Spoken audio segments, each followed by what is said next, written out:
In Florida, scientist and bonefish and tarpon trust operations director Aaron Adams and expert angler and El Pescador Lodge fishing director Lorianne Murphy are on the trail of a tarpon big enough on which to place a satellite tag to chart its realm in the international waters of the Caribbean. Oh, he looked at it. Totally flashed it. Oh, he looked at it. Ma'am. Joining Lorianne and Aaron on their hunt for a tarpon to tag is Chris Peterson. He's president of Hells Bay Boat Works, manufacturers of some of the best flatboats made. He's also a dedicated angler and a Bonefish and Tarpon Trust board member. Tarpon fishing is very much like big game hunting. You have big, massive fish that you actually have to go find them.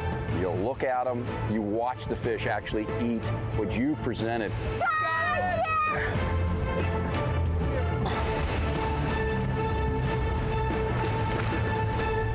Watch my line, okay? Okay? I got it, you're good. My fly line's about 30 feet out, 20 feet out. Tarpon, bonefish, and permit, those are the top three ultimate species for saltwater fishing.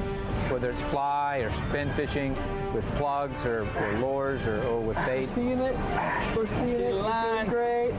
Those three species together encompass much of the coastal habitats upon which many other saltwater game fish depend. There he is.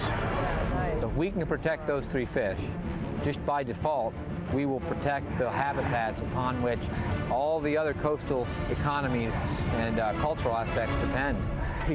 He's close. You're doing great.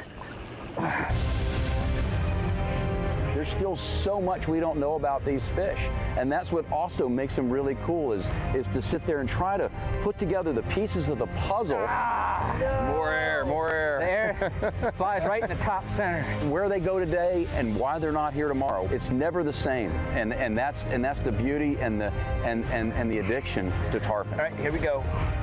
Hold on, he still took a little juice. He must have seen you before. Thought I had him when he rolled like that. I'll bring him around for you, around left side. If we start to see a loss of tarpon, for example, or bonefish, then we've got serious problems.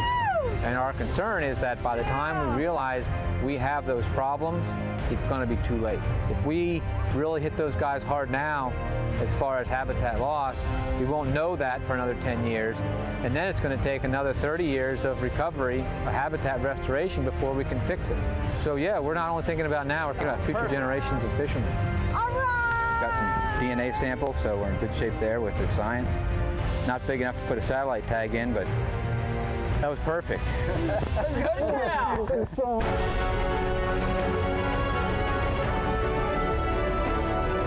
In Belize, out of El Pescador Lodge, acclaimed novelist and world-renowned angler Thomas McGuane and Patagonia founder Yvon Chouinard are searching in the forest of the mangroves. And the object of their search is the bonefish, an ancient species whose fossil record dates back more than 15 million years.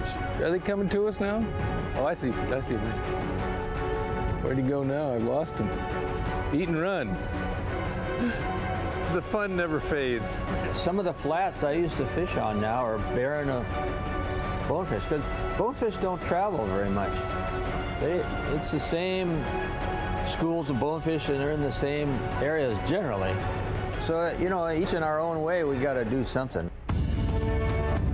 By the 1970s, Chouinard's lifelong enthusiasm for rock climbing, kayaking, surfing, falconry, fly fishing, and the environment led him to found the outdoor gear company Patagonia. And now, Patagonia is not only one of the country's most successful and innovative outdoor companies, but one of the most socially aware. If you're a good speaker like Tom Brokaw, you have a responsibility to speak up and talk about the injustices of the world. If you're a good writer like McGuane, you have a responsibility to write about some of this stuff. If you have no talent like me and just have a bunch of money, I have to dig into my pocket and give it away. So we're the problem. So therefore, we're the solution.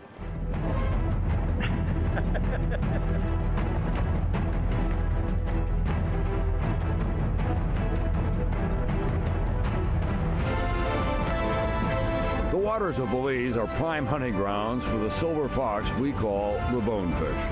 And here, novelist Tom McGuane and Patagonia founder Yvon Chouinard are working hard to land one of these families. Am I looking at bottom there? Now I've lost them. Can you still see them? We're combing the water. Well, I didn't get the big one, but I got a fish. Never look a gift horse in the mouth. I think we got to get people scared to death of losing the planet before they move. I'm going to do what I can so that I'm part of the solution, not part of the problem. You like to fish, you like to fish. You don't split hairs.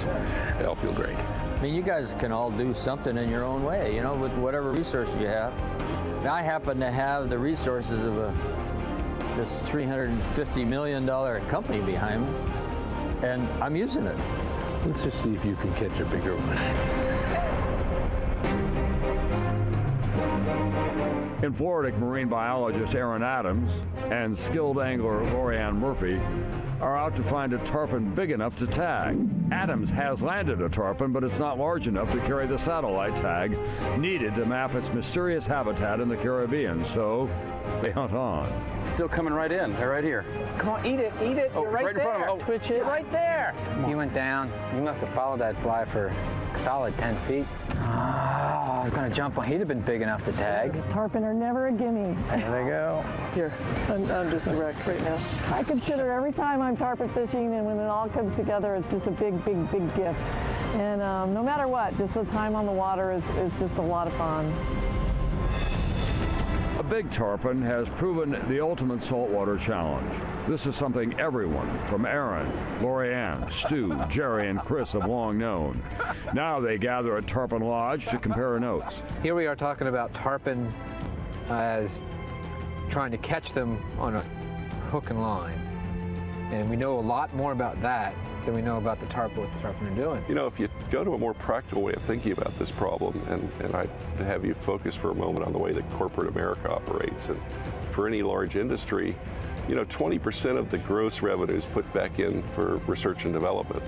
And you have to ask yourself then the question, for fisheries like tarpon, like bonefish, like hermit, that generate multiple billions of dollars a year in the region, are we putting in, if you will, our 20% to ensure that our children's children have the opportunity to... Our glorious state is not. Well, and so it's time for a change. Yes. The fortunes of big tarpon, all tarpon, and bonefish, permit, and snook hang in the balance on the scale that we have constructed for them. And those with the greatest vested interest in those fortunes, the ones with the most skin in the game, are the passionate anglers who are members of organizations such as the Bonefish and Tarpon Trust.